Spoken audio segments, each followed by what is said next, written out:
Today I've got for you a really easy, low-carb, nice hors d'oeuvre you can serve at parties or family get-togethers. Trust me, these are delicious and they whip up so quick. They're cheesy bacon balls. So here's what you're going to need to make these. Now if you want, you can certainly cook up 8 strips of bacon, cook them till they're nice and crispy, drain them and crumble them. Totally fine to do that and you'll probably get a really nice flavor. But I'm going to use the bacon bits that are already cooked and crumbled for you. So about a half a cup of that, or if you're going to use your own, again, 8 slices. Then you're going to need 100 grams of cheddar cheese shredded, that's about 3.5 ounces. And then you'll need a half a cup of cream cheese. Next you'll need 1 teaspoon each of garlic powder and onion powder. Then we want 10 pecan halves, which we're going to finely chop. And lastly, 1 tablespoon of Worcestershire sauce. So if you've cooked your own bacon and crumbled it, you'll want to let it cool a little bit before you mix them all together.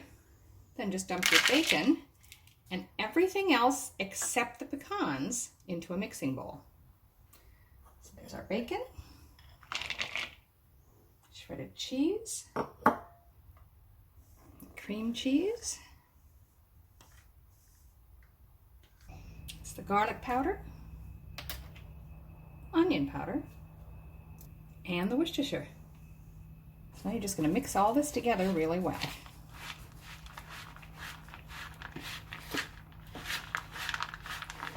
So I just kept turning it quite a bit because I want to make sure those seasonings and the sauce are mixed through really well. And then also just occasionally I'm doing this to sort of break up the pieces of cheese so they're a bit smaller to make it a lot easier to roll. Now we're just going to finely chop those pecans. You can certainly do it by hand, but I'm going to try my food processor. It might not work as well just because there's only a few. Usually it works better with larger amounts. We'll see how we go.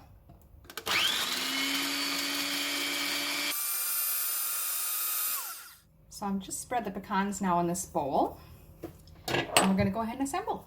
So now we're just going to take maybe about a tablespoon size amount of this and roll it into a ball. And then we'll roll that ball in the pecans.